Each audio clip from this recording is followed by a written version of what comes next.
തെറാപ്പിസ്റ്റിൻ്റെ role എന്ന് പറയണമെങ്കിൽ വലിയ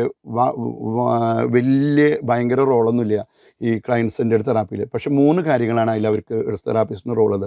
ഒന്ന് facilitator, creates A supportive environment. ശരിക്കും പറയണമെങ്കിൽ ഇവിടെ നമ്മൾ ഒരു കൗൺസിലർ ഇവിടെ ഫെസിലിറ്റേറ്റർ മാത്രമാണ്. പറയുന്നതും തീരുമാനം എടുക്കുന്നതും ഒക്കെ അവൻ തന്നെയാണ്, ക്ലയൻറ്റ് തന്നെയാണ്. അപ്പോൾ നമ്മളുടെ റോൾ എന്താണ്?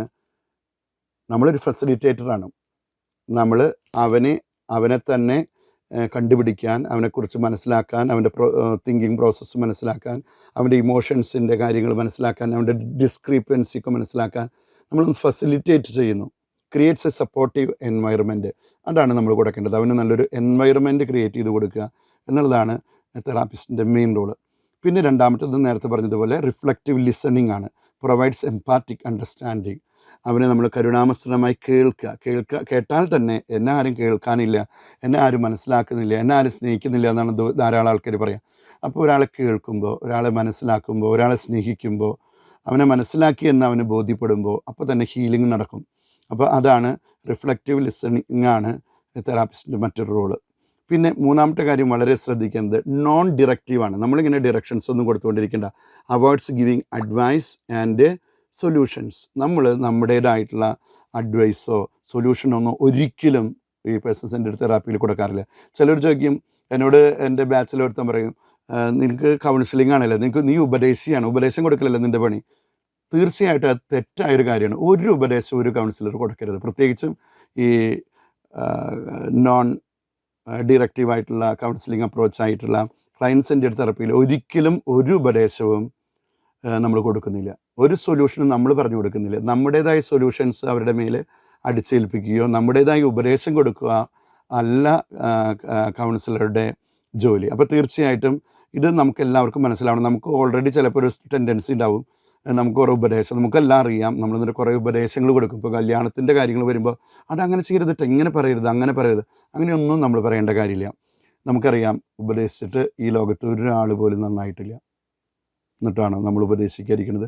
ഉപദേശം അവർക്ക് ധാരാളം എവിടെ നിന്ന് വേണമെങ്കിലും ഉപദേശം കിട്ടും. നാട്ടുകാർ മുഴുവൻ ഉപദേശിക്കും, വീട്ടുകാർ മുഴുവൻ ഉപദേശിക്കും, അപ്പ ഉപദേശിക്കും, അമ്മ ഉപദേശിക്കും, അയൽവക്കക്കാർ ഉപദേശിക്കും, കൂടെ വർക്ക് ചെയ്യുന്നവർ ഉപദേശിക്കും, ഫ്രണ്ട്സ് ഉപദേശിക്കും. അങ്ങനെ ധാരാളം ഉപദേശം ആൾക്കാർക്ക് കിട്ടാനുണ്ട്. ഉപദേശം കേട്ട് മടുത്തിട്ടാണ് ആൾക്കാർ വരുന്നത്. അപ്പോൾ കൗൺസിലർ നമ്മുടെ വക വേറെ 4 കൊട്ട ഉപദേശം അവർക്ക് ചൊരിയേണ്ട യാതൊരു കാര്യമില്ല. അതുകൊണ്ട് നോൺ ഡിറക്റ്റീവ് ആയിരിക്കണം. Avoids giving advice and solutions. ഇത് നമ്മൾ തെറാപ്പിസ്റ്റ് ശ്രദ്ധിച്ച് തന്നെ ഒരു ഉപദേശം കൊടുക്കാണ്ടിരിക്കാനും ഒരു ഡിറക്ഷൻ കൊടുക്കാണ്ടിരിക്കാനും അവരുടെ സൊല്യൂഷൻസ് നമ്മളായിട്ട് പറയാതിരിക്കാനും ശ്രദ്ധിക്കുക. ക്ലയൻറ്റിൻ്റെ റോൾ എന്താണ് ഇങ്ങനത്തെ തെറാപ്പി എന്ന് വെച്ചാൽ, ക്ലയൻറ്റ് ആക്റ്റീവ് പാർട്ടിസിപ്പൻ്റാണ്, ടേക്സ് റെസ്പോൺസിബിലിറ്റി ഫോർ ഗ്രോത്ത്. ഇവിടെ ക്ലയൻറ്റ് തന്നെയാണ്.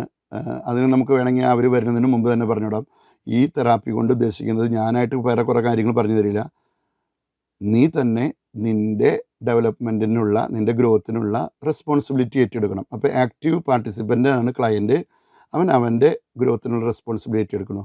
പിന്നെ അവൻ എന്താണ് ചെയ്യുന്നത്? അവൻ സെൽഫ് ഡിസ്കവറി നടത്തുന്നു, explores his own thoughts, feelings and experiences. അപ്പോൾ ക്ലയൻറ്റ് ഇവിടെ ആക്റ്റീവ് പാർട്ടിസിപ്പൻ്റാണ്. അതിലൂടെ അവൻ സെൽഫ് ഡിസ്കവറി നടത്തുന്നു. അവൻ്റെ ചിന്തകളെക്കുറിച്ചും അവൻ്റെ ഫീലിങ്ങിനെക്കുറിച്ചും അവൻ്റെ പെരുമാറ്റങ്ങളെക്കുറിച്ചുമൊക്കെ അവൻ ബോധ്യവാനാകുന്നു, കൂടുതൽ ബോധ്യം അവനുണ്ടാകുന്നു. അവൻ കുറച്ചും കൂടി ഒരു സെൽഫ് അവയർനെസ് ഉള്ള ഒരാളായിട്ട് മാറുന്നു. അതാണ് നമ്മൾ ഈ തെറാപ്പിയിൽ കൊണ്ട് ഉദ്ദേശിക്കുന്നത്. അവന് കൂടുതൽ സെൽഫ് അവയർനെസ് കൊടുക്കുന്നു. അവൻ കുറച്ചും കൂടി ഒരു തുറന്ന, അവനെ തന്നെ മനസ്സിലാക്കാനായിട്ട് ശ്രമിക്കുന്നു. കുറേ അധികം ടെക്നിക്സ് നമുക്കുണ്ട് ഇതിൽ. ക്ലയൻറ്റ് സെൻറ്റേഡ് തെറാപ്പിയിൽ ഉപയോഗിക്കുന്ന ടെക്നിക്സ്. ഒന്ന് റിഫ്ലക്റ്റീവ് സമ്മറൈസേഷൻ. അപ്പോൾ നമ്മൾ കുറച്ച് നേരമായിട്ട് അവനിങ്ങനെ പറയുകയാണ്, എൻ്റെ അമ്മ മരിച്ചു. അപ്പോൾ എൻ്റെ അടുത്ത് ഇപ്പോൾ അടുത്തൊരു ദിവസം വന്ന ഒരു കൗൺസിലർ വന്നതാണ്. ഞാൻ ഒരു കല്യാണത്തിന് പോകുമ്പോൾ അവൻ ഡ്രൈവറായിട്ട് വന്നതാണ്. അപ്പോൾ അവൻ പറയുകയാണ്, അവൻ്റെ അമ്മ ആത്മഹത്യ ചെയ്തു ഈ ദിവസങ്ങളിൽ. അച്ഛൻ ചെറുപ്പത്തിൽ, അച്ഛൻ വലിയൊരു നാടക നടനായിരുന്നു. അച്ഛൻ കഴിയുമ്പുറം വിജയൻ്റെ മകനാണ് അദ്ദേഹം. അത് പേഴ്സണലായിട്ട് പറയുകയാണെങ്കിൽ. അപ്പോൾ അദ്ദേഹം ഇങ്ങനെ പറയുകയാണ്, എൻ്റെ അച്ഛൻ ചെറുപ്പത്തിലെ മരിച്ചു, നല്ല നാടക നടനായിരുന്നു. ഈ ദിവസങ്ങളിലാണ് അമ്മ മരിച്ചത്. അമ്മ ആത്മഹത്യ ചെയ്യുമായിരുന്നു. അമ്മയ്ക്ക് ഇങ്ങനെ സൂയിസൈഡൽ ടെൻഡൻസി ഒക്കെ ഉണ്ടായിരുന്നു. അപ്പോൾ അവൻ പറയുമ്പോൾ അവനെ നമ്മൾ ഇങ്ങനെ കേൾക്കുമ്പോൾ, അവനെ നന്നായിട്ട് എംപാറ്റിക്കായിട്ട് നമ്മൾ കേൾക്കുമ്പോൾ തീർച്ചയായിട്ടും കുറച്ച് ചെറിയ ചെറിയ കാര്യങ്ങൾ നമുക്ക് ഒന്ന് സമ്മറൈസ് ചെയ്ത് പറയാൻ പറ്റും. അപ്പോൾ ഞാൻ അദ്ദേഹത്തോട് പറഞ്ഞത്, അപ്പോൾ അങ്ങനെ അമ്മയുടെ അവസാന ദിവസങ്ങളിലൊക്കെ അമ്മ ചിലപ്പോൾ ദേഷ്യപ്പെട്ട് സംസാരിച്ചിരുന്നു അല്ലേ? അപ്പോൾ അതുപോലെ തന്നെ അമ്മയ്ക്ക് മരിക്കണമെന്നുള്ള ചിന്ത ഉണ്ടായിരുന്നു അല്ലേ? അങ്ങനെ അവൻ പറഞ്ഞത് തന്നെ നമ്മൾ ചിലപ്പോൾ വെറുതെ ജസ്റ്റ് ഒന്ന് എടുത്തിട്ട് ഒന്ന് റിഫ്ലക്റ്റീവായിട്ട് പറയുന്നു. ചിലപ്പോൾ അതുപോലെ തന്നെ അവൻ പറയുമ്പോൾ അവൻ്റെ കണ്ണ് നിറയുന്നുണ്ട്, അവൻ ചില ഇടയ്ക്ക് വിതുമ്പുന്നുണ്ട്. അപ്പോൾ നമ്മൾ മെല്ലെ ഒന്ന് ചോദിക്കുകയാണ്, മോൻ അമ്മയുടെ മരണം അങ്ങോട്ട് ശരിക്കും അങ്ങോട്ട് അക്സെപ്റ്റ് ചെയ്യാൻ പറ്റിയിട്ടില്ല അല്ലേ? പിന്നെ അവൻ അതിൻ്റെ ഇടയിൽ കൂടെ പറയുന്നുണ്ട്, പല ദിവസങ്ങളിലും അവന് ശരിക്കും ഉറക്കം വരുന്നില്ല. അപ്പോൾ അങ്ങനെയുള്ള കാര്യങ്ങളൊക്കെ വരുമ്പോൾ നമ്മൾ സഹതാപത്തോടു കൂടെ അത് കേട്ട് അവൻ്റെ കൂടെ നമ്മളും യാത്ര ചെയ്യുകയാണ് എന്നുള്ള ബോധ്യത്തോടു കൂടെ കേൾക്കുമ്പോൾ അവനത് കൂടുതലായിട്ട് ഒരു കൺസലേഷന് ഒക്കെ ഒരു കാരണമായി തീരും. അപ്പോൾ അതാണ് നമ്മൾ പറയുന്നത് വെച്ചെങ്കിൽ ഈ അതിലത്തെ ഏറ്റവും ആദ്യത്തെ പോയിൻ്റാണ് നമ്മൾ പറഞ്ഞത്, സമ്മറൈസിങ് ക്ലയൻസ് സ്റ്റേറ്റ്മെൻറ്റ്സ്.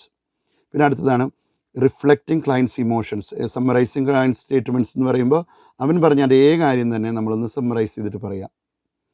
അമ്മ തൊട്ടതിനും പിടിച്ചതിനൊക്കെ വഴക്കുണ്ടാക്കുന്ന ഒരാളായിരുന്നു, അതൊക്കെ അവൻ അതിൻ്റെ ഇടയിൽ കൂടെ പറയണം. അപ്പോൾ അങ്ങനെയായില്ല, അവസാനം അങ്ങനെ അമ്മ തൊട്ടതിനും പിടിച്ചതിനൊക്കെ വഴക്കുണ്ടാക്കുന്ന ഒരു ശീലം ഉണ്ടായിരുന്നു അല്ലേ? അപ്പോൾ നമ്മളത് ജസ്റ്റ് ഒന്ന് എടുത്ത് പറയുമ്പോൾ അത് തന്നെയല്ലേ അവൻ പറയാൻ ഉദ്ദേശിച്ചത് എന്നുള്ളത് നമുക്കത് കിട്ടി. അത് കഴിഞ്ഞിട്ട് കുറച്ച് നേരം കഴിയുമ്പോൾ നമുക്ക് പറയാം, അമ്മ മരിച്ചപ്പോഴും അതിനെ മരിക്കുന്നതിന് മുമ്പും നിനക്ക് അമ്മയോട് നന്നായിട്ട് പെരുമാറാൻ പറ്റിയില്ല എന്നുള്ളൊരു നല്ലൊരു ചിന്തയുണ്ട് അല്ലേ? അമ്മയുടെ ആ മരണം നിന്നിൽ വലിയൊരു ശൂന്യത ഉണ്ടാക്കിയിട്ടുണ്ടല്ലേ? അതിനുശേഷം ചേട്ടൻ പോലും നിന്നെ കുറ്റപ്പെടുത്തിയപ്പോൾ നിൻ്റെ മനസ്സ് ആകെ വേദനിച്ചു അല്ലേ? അങ്ങനെയൊക്കെ ചോദിക്കുമ്പോൾ അവന് മനസ്സിലായി അവൻ്റെ വേൾഡിലാണ് നമ്മളെന്ന്. അപ്പോൾ തീർച്ചയായിട്ടും അങ്ങനെ നമുക്ക് അങ്ങനെ ഓരോ ഉദാഹരണങ്ങൾ വരുമ്പോൾ നമുക്ക് അങ്ങനെ ചെയ്യാൻ പറ്റും. പിന്നെ നമുക്ക് ഓപ്പൺ എൻഡഡ് ക്വസ്റ്റ്യൻ ചോദിക്കാം, എൻകറേജിങ് എക്സ്പ്ലോറേഷൻ. ആ ഓപ്പൺ എൻഡഡ് ക്വസ്റ്റ്യൻസാണ് എപ്പോഴും ചോദിക്കേണ്ടത്. അപ്പോൾ ഉദാഹരണത്തിന് ഇങ്ങനെയാണ്, അവസാന നാളുകളിൽ അമ്മ എങ്ങനെയായിരുന്നു പെരുമാറിയിരുന്നത്? അല്ലാണ്ട് ഒറ്റ ചോദ്യമല്ല. അപ്പോൾ അങ്ങനെ പറയുമ്പോൾ നമുക്ക് അവനെ കുറച്ചും കൂടി സഹായിക്കാനായിട്ട് പറ്റും. ഇനി ഈ കൗൺസിലിങ്ങിൻ്റെ സ്ട്രെങ്ത് എന്താണെന്ന് വെച്ചെങ്കിൽ നമുക്ക് ഇതിലൂടെ നമ്മുടെ ക്ലയൻറ്റിനെ നമുക്ക് കുറച്ചും കൂടി എംപവർ ചെയ്യാൻ പറ്റും. Fosters autonomy and self directed change. അവൻ്റെ ഉള്ളിൽ അവനൊരു സ്വയം നിയന്ത്രിക്കാനായിട്ട്, അവനെ തന്നെ കണ്ടെത്താനായിട്ട്, സ്വയം അവനെ ഡിറക്റ്റ് ചെയ്യാനൊക്കെ ആയിട്ടുള്ള ഒരു സെൽഫ് ഡയറക്റ്റഡ് ചേഞ്ചൊക്കെ അവനിൽ ഉണ്ടാക്കിയെടുക്കാൻ പറ്റും.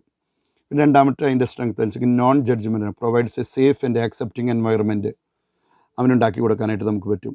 മൂന്നാമത്തത് ഫ്ലെക്സിബിലിറ്റിയാണ്, adaptable to diverse client needs. അപ്പോൾ ഇതൊക്കെയാണ് ഈ ക്ലയൻറ്റ് സെൻറ്റേർഡ് തെറാപ്പിയുടെ strength. Empowers the clients, non judgemental, third flexibility, adaptable to diverse client needs. അതോടൊപ്പം തന്നെ ഇതിന് ലിമിറ്റേഷൻസും ഉണ്ട്. ലിമിറ്റേഷൻസ് എന്ന് വെച്ചെങ്കിൽ lack of structure, may not still clients needing direction. അതായത് ചില ആൾക്കാർക്ക് ഇത് ലാക്ക് ഓഫ് സ്ട്രക്ചർ ഉണ്ട്. ചില ക്ലയൻസിന് അവർക്ക് ചില ഡിറക്ഷൻ ആവശ്യമുള്ള ക്ലയൻസ് ആയിരിക്കും, അവർക്കിത് സ്യൂട്ട് ആവണമെന്നില്ല. എല്ലാവർക്കും നോൺ ഡിറക്റ്റീവ് കൗൺസിലിംഗ് അത്ര ഉപകാരപ്രദമല്ല. പ്രത്യേകിച്ച് ഇപ്പോൾ ഒരു ടീനേജിലും മദ്യത്തിനും മയക്കുമരുന്നിനൊക്കെ അടിമയായ ഒരു കുട്ടിക്ക് നോൺ ഡിറക്റ്റീവ് കൗൺസിലിങ്ങിനെക്കാട്ടിലും ചിലപ്പോൾ ഒരു ടീനേജ് പ്രായക്കാരനൊക്കെ സെൽഫ് റിഫ്ലക്ഷനൊക്കെ കുറവുള്ള ആൾക്ക് ചിലപ്പോൾ ഡിറക്റ്റീവ് കൗൺസിലിംഗ് തന്നെ ആവശ്യമായിരിക്കാം. അപ്പോൾ ഇത് എല്ലാവർക്കും എല്ലാ സാഹചര്യത്തിലും ഇത്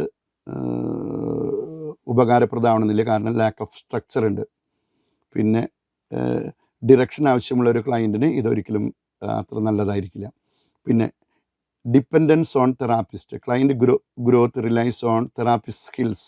ഇത് വളരെ ഒരു പ്രധാനപ്പെട്ടതാണ്. ഇതിൻ്റെ ഒരു ലിമിറ്റേഷനാണ്, ഇത് തെറാപ്പിസ്റ്റിനെ ആശ്രയിച്ചിട്ടാണ് ഇരിക്കുന്നത്. തെറാപ്പിസ്റ്റിൻ്റെ ക്ലയൻറ്റിൻ്റെ ഗ്രോത്ത് തെറാപ്പിസ്റ്റിൻ്റെ സ്കിൽസിലും, തെറാപ്പിസ്റ്റിനെ നല്ലൊരു തെറാപ്പിസ്റ്റ് ആയതുകൊണ്ടാണ് അത് കൂടുതലായിട്ട് ആശ്രയിച്ചിരിക്കുന്നത് എന്നുള്ള ഒരു ലിമിറ്റേഷൻ ഇതിനുണ്ട്. ഈ തെറാപ്പിക്കുണ്ട്. ടൈം കൺസ്യൂമാണ്, റിക്വയേഴ്സ് പേഷ്യൻസ് ആൻഡ് കമ്മിറ്റ്മെൻറ്റ്. അവർ പറയുന്നത് മുഴുവനും നമ്മൾ കേട്ടിരിക്കണം. അപ്പോൾ ചിലപ്പോൾ കുറേ നേരം കേട്ടിരിക്കണം. നമുക്ക് 45 മിനിറ്റിൽ കൗൺസിലിംഗ് നിർത്താനൊന്നും പറ്റില്ല. ഞാനൊക്കെ ചിലപ്പോൾ കൗൺസിലിംഗ് ആദ്യമൊക്കെ നമ്മൾ പഠിച്ചത് 45 മിനിറ്റിൽ കൗൺസിലിംഗ് തീരണം. പറ്റില്ല മക്കളെ. ഞാനൊക്കെ 3 മണിക്കൂറൊക്കെ ചെന്ന് കേട്ടിരുന്നുണ്ട്. ചിലപ്പോൾ നമ്മൾ ചോറുണ്ണതും കാപ്പി കുടിക്കുന്നതൊക്കെ മറന്നിട്ട് നമ്മൾ കേട്ടിരിക്കേണ്ടതായിട്ട് വരും.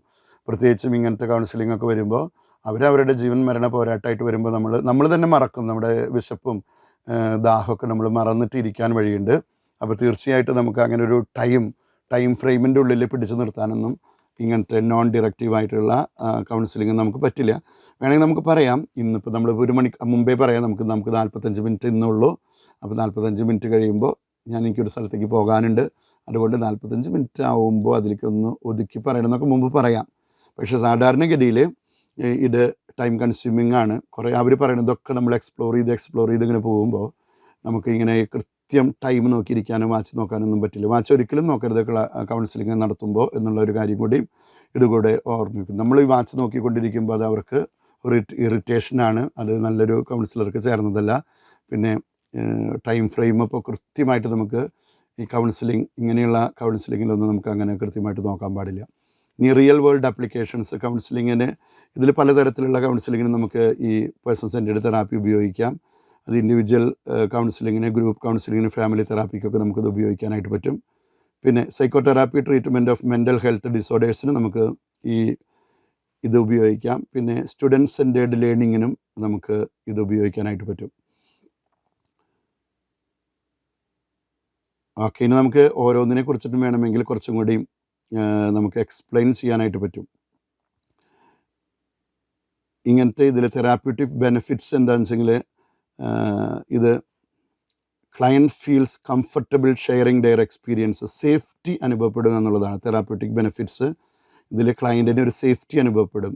ഒരു സുരക്ഷിതമായ സ്ഥലത്താണ് അവൻ ആയിരിക്കുന്നത്, അവൻ തന്നെ ഫീൽ ചെയ്യും, അവൻ കംഫർട്ടബിളായിട്ട് അവൻ്റെ എല്ലാ എക്സ്പീരിയൻസും ഷെയർ ചെയ്യാനായിട്ടുള്ള ഒരു അറ്റ്മോസ്ഫിയർ നമ്മൾ ഒരുക്കി കൊടുക്കുന്നുണ്ട്. അതുപോലെ ട്രസ്റ്റാണ്. Client trust the therapist, genuine interest. തെറാപ്പിസ്റ്റിൻ്റെ ജെന്യുവിൻ ഇൻട്രസ്റ്റ് അവനെ ട്രസ്റ്റ് ചെയ്യാനായിട്ട് പറ്റും. പിന്നെ self acceptance. Client develop self compassion and self worth. അവനെ സെൽഫ് ആക്സെപ്റ്റൻസ് ഉണ്ടാക്കി കൊടുക്കും. ആ ക്ലയൻറ്റിന് അവനോട് തന്നെ ഒരു സെൽഫ് കമ്പാഷനും സെൽഫ് വർത്തും ഒക്കെ തോന്നാനായിട്ട് ഇത് കാരണമാകും. പേഴ്സണൽ ഗ്രോത്തിന് സഹായിക്കും. Clients explore and develop their potential. അപ്പോൾ അതിനൊക്കെ ഈ തെറാപ്യൂട്ടിക് ബെനിഫിറ്റ്സ് ഉപയോഗിക്കുന്നതാണ്.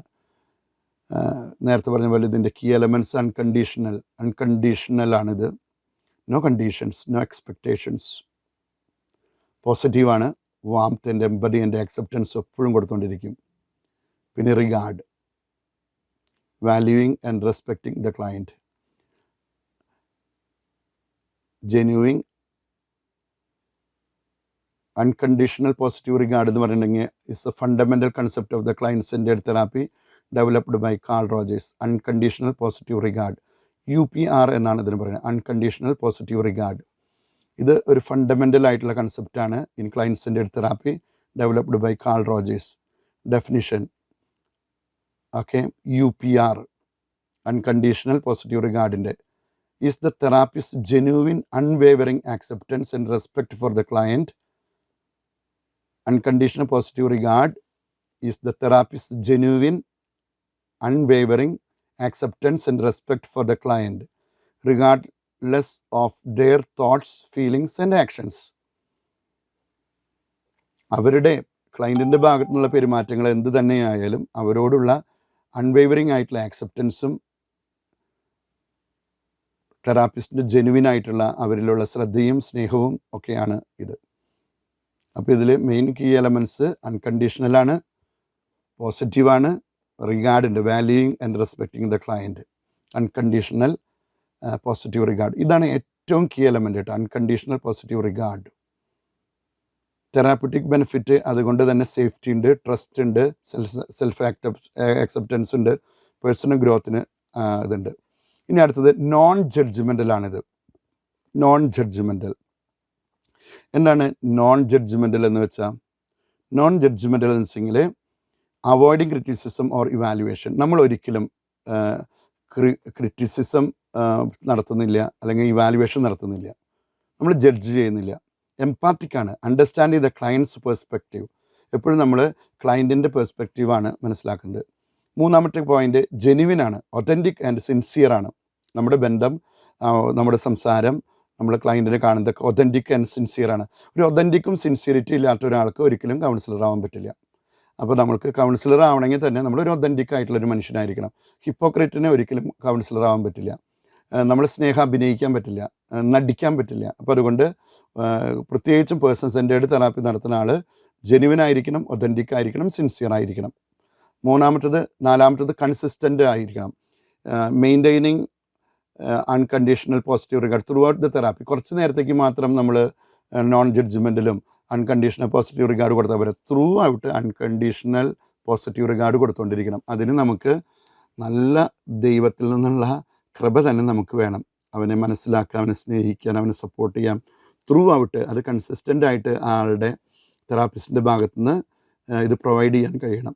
അതെന്താണ് ഈ എന്ന് വെച്ചാൽ അതാണ് അൺകണ്ടീഷണൽ പോസിറ്റീവ് റിഗാർഡ് കൺസിസ്റ്റൻ്റായിട്ട് കൊടുക്കാൻ പറ്റണം. തെറാപ്പിസ്റ്റിൻ്റെ role providing a safe space, establishing a supportive environment, active listening, fully engaging with the client, reflective responding, paraphrasing and summarising ഒക്കെ ഇടയ്ക്ക് ചെയ്യാം. നമുക്കത് മുമ്പത്തെ ക്ലാസ്സിൽ പഠിപ്പിച്ചിട്ടുണ്ടാവുകയാണെങ്കിൽ പാരാഫ്രൈസിങ്ങും സമ്മറൈസിങ്ങും ഒക്കെ.